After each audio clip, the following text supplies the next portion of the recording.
తర్వాత మనం స్టవ్ వెలిగించినప్పుడు అగ్నిదేవుని ఆవాహన చేసుకుంటామమ్మా. ఆవాహన చేసుకున్నప్పుడు ఆవాహన చేసి అప్పటి నుండి మళ్ళీ లాస్ట్ వరకు అంటే కూర అయిపోయే వరకు పూర్తిగా అయిపోయే వరకు ఓం నమో నారాయణాయ మంత్రం కంటిన్యూగా చెప్పాలి. కంటిన్యూగా చెప్తే ఆ అన్నంలోకి మన యొక్క మంత్ర జపం ప్రవేశించి శక్తి ప్రవేశించి అది ప్రసాదంగా తయారవుతాము. అంటే అమృతమై అవుతుంది. అది మన మాట విననే భర్తకు కానీ పిల్లలకు కానీ ఎవరికైనా పెట్టామనుకోండి ఆటోమేటిక్గా ఆ శక్తి అవుతుందంటే దాని ద్వారా వాళ్ళకి వెళ్తుంది.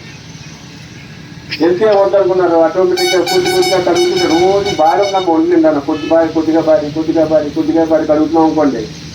కడుగుతున్నప్పుడు ఎలాంటి ప్రభుత్వం మనిషి ఎలా తేలికయ్యి తన యొక్క పూర్వస్మృతిని పొంది మనతో ఇంతకుముందు ఎలా ఉండి కూడా అలా తయారవుతారన్న. అయితే దీనికి 9 నియమాలు ఉన్నాయి. 6 నియమాలే మెయిన్. మామూలుగా చేసి 3 నియమాలు కఠినంగా ఉంటాయి. కాబట్టి మొదటి నియమం ఏంటనుకున్నారు, భర్తను తిట్టకూడదన్నా. భర్తను తిట్టలేదు ఎంతమంది చేస్తారు? 500 మందిలో 6 ఉన్నారమ్మా. మిగతా సగం ఏం చెప్తారు, పూర్తిగా నమ్ముకోలేదు. ఏంటనుకున్నారు, అత్తమామని తల్లిదండ్రులకి చూసుకోవాలమ్మా.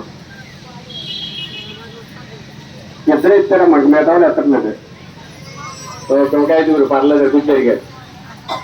మూడోది, మనం తినే ఆహారాన్ని లోపల ఆకలేస్తుంది చూసారా, ఆకలేస్తుంది కదా, అతనే భగవంతుడమ్మా. ఆ భగవంతుడికి ఏం చేయాలంటే నివేదన చేయాలి. ఎలాగంటే మనం ఆ స్వామికి నివేదన చేస్తామని ఎప్పుడైతే చేసామో ఆటోమేటిక్గా కడుపులోకి వెళ్ళి ఆయన స్వీకరిస్తాడమ్మా. ఈ 41 రోజుల వ్రతం అవుతులోకి మన కడుపులో ఉన్న భగవంతుడు మనం తింటున్న ఆహారం తింటున్నట్టు మనకు అనుభవంలోకి వస్తుందమ్మా. లోపల ఉన్న భగవంతుడు. 3 నియమాలు అయ్యాయి. 4వ నియమం, ఇరుగు పొరుగు వాళ్ళతో గొడవలలో ఎంతమంది ఉన్నా చెప్పమ్మా. ఎక్కువ ఉన్నారమ్మో, అయితే పర్లేదు. ఇరుగు పొరుగు వాళ్ళతో సఖ్యతతో ఉండాలమ్మా, గొడవ ఆడకూడదు.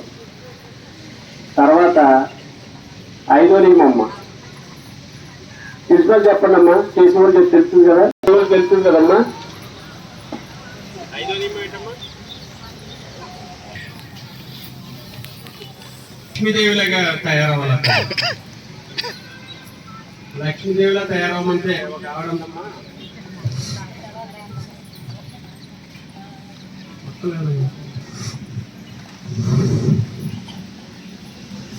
వస్తువులన్నీ బ్యాంకులో ఉన్నాయండి.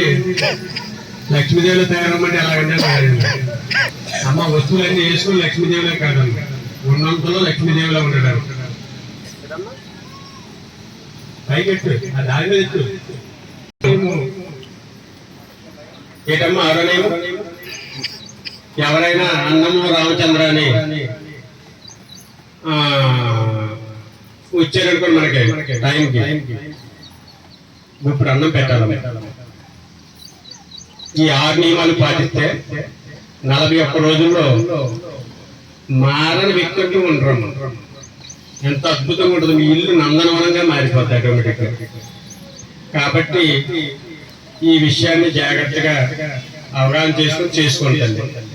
నెక్స్ట్ ఓంకారం చెప్తాం అమ్మ. కోరికంటే వాళ్ళు అందరిలో వచ్చారు.